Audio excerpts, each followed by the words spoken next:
ये एक live TV news bulletin है, सीधे स्टूडियो से।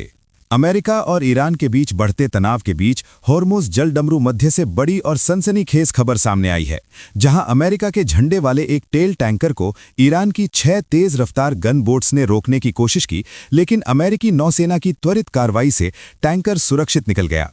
अमेरिकी अखबार वॉल स्ट्रीट जर्नल की रिपोर्ट के मुताबिक ये घटना बेहद तनावपूर्ण हालात में हुई।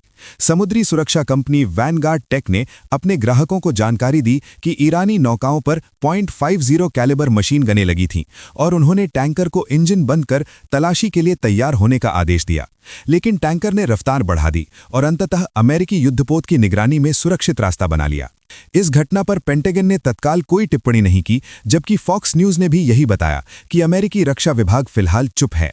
इसी बीच ईरान ने चेतावनी दी है कि अगर उसके भूभाग पर कोई सैन्य हमला हुआ तो पूरा क्षेत्र युद्ध की आग में झुलस सकता है। लेकिन साथ ही ईरानी शीर्ष अधिकारियों ने ये संकेत भी दिया है कि वे अमेरिका से बातचीत के लिए तैयार हैं। अमेरिकी पोर्टल एक्सियोस के अनुसार अमेरिका के विशेष दूत स्टीव विटकॉफ मंगलवार को इजराइल पहुंचने वाले हैं, जहां वे प्रधानमंत्री बेंजामिन नेतन्याहू और इजरायली रक्षा बलों के प्रमुख लेफ्टिनेंट जनरल एयाल जामिर से मुलाकात करेंगे और इसके बाद शुक्रवार को तुर्की के इस्तांबुल में उनकी ईरान के विदेश मंत्री अब्बास अराकची से मुलाकात संभव है। इजराइल में बातचीत का मुख्य मुद्दा ईरान ही रहेगा और इससे पहले जनरल जामिर वॉशिंगटन जाकर अमेरिकी रक्षा अधिकारियों से कई दौर की बैठक कर चुके हैं। अमेरिकी राष्ट्रपति डोनाल्ड ट्रंप ने शनिवार को कहा कि उन्हें विश्वास है कि ईरान अमेरिका के साथ गंभीरता से बातचीत कर रहा है और उन्हें उम्मीद है कि कोई स्वीकार्य समझौता हो सकता है। एयरफोर्स वन में पत्रकारों से बात करते हुए ट्रंप ने कहा कि वो ये नहीं बता सकते कि उन्होंने ईरान पर सैन्य हमले का फैसला किया है या नहीं, लेकिन उन्होंने ये भी जोड़ा कि अमेरिका के बड़े और ताकतवर युद्धपोत उस क्षेत्र की ओर बढ़ रहे हैं और उन्हें उम्मीद है कि ईरान किसी स्वीकार्य समाधान पर सहमत होगा। ट्रंप ने साफ शब्दों में कहा कि बातचीत के जरिए ऐसा समझौता संभव है जिससे ईरान के पास परमाणु हथियार न हो, लेकिन उन्होंने ये भी कहा कि उन्हें भरोसा नहीं कि ईरान ऐसा करेगा। हाल के दिनों में ट्रंप की चेतावनियों और ईरान के परमाणु कार्यक्रम को लेकर मध्य पूर्व में फिर से तनाव बढ़ गया है। इसी हालात में अमेरिकी नौसेना ने अपने 5th फ्लीट क्षेत्र में Abraham Lincoln carrier strike group को तैनात किया है, जिसे इस क्षेत्र में अमेरिकी सैन्य शक्ति के प्रदर्शन के रूप में देखा जा रहा है। इसके जवाब में ईरान ने अपनी नौसेना की सबसे ताकतवर संपत्ति यानी पनडुब्बी बेड़े को आगे कर दिया है। खास तौर पर रूस की तकनीक से बनी किलो क्लास पनडुब्बियां अब अमेरिकी नौसेना के लिए बड़ी चिंता का कारण बन रही हैं। रक्षा विशेषज्ञ इन पनडुब्बियों को समुद्र का ब्लैक होल कहते हैं, क्योंकि ये पानी के नीचे बेहद शांत और अदृश्य होकर चलती हैं। करीब 74 मीटर लंबी इन पनडुब्बियों पर विशेष प्रकार की एनेकोइट टाइल्स लगी हैं, जो दुश्मन के सोनार सिस्टम को धोखा देती हैं। आसान भाषा में कहें तो ये टाइल्स हैरी पॉटर की अदृश्य चादर की तरह पनडुब्बी को रडार की आंखों से छिपा देती हैं। हर पनडुब्बी 18 टॉर्पीडो ले जा सकती है और कई दिनों तक पानी के नीचे रह सकती है। ईरानी नौसेना के पास इस समय 3 तारेक क्लास यानी किलो डिजाइन की पनडुब्बियां हैं, जो उसने 1980 के दशक में सोवियत संघ से खरीदी थीं।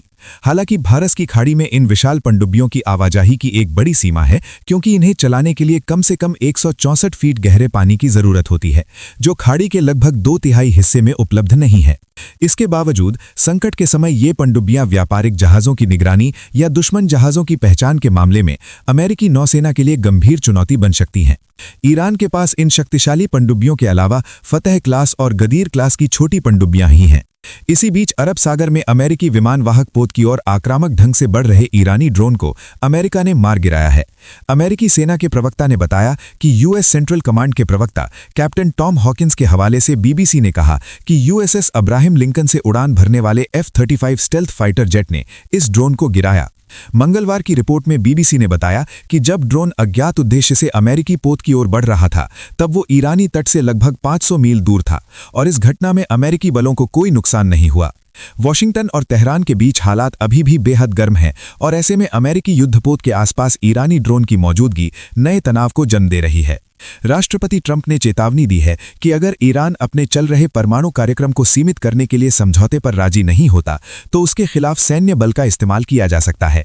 उधर इजरायली प्रधानमंत्री बेंजामिन नेतन्याहू ने कहा है कि गाजा पट्टी के प्रशासन में फिलिस्तीनी प्राधिकरण की कोई भूमिका नहीं होगी और उन्होंने अमेरिका के मध्य पूर्व दूत स्टीव विटकॉफ से मुलाकात में इस रुख को दोहराया।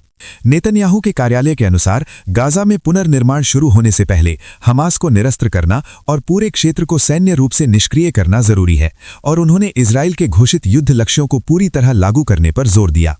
पिछले साल अक्टूबर में युद्ध विराम लागू होने के बावजूद इजरायली अभियान जारी रहे हैं और फिलिस्तीनी प्राधिकरण के अनुसार अब तक 526 फिलिस्तीनी मारे जा चुके हैं।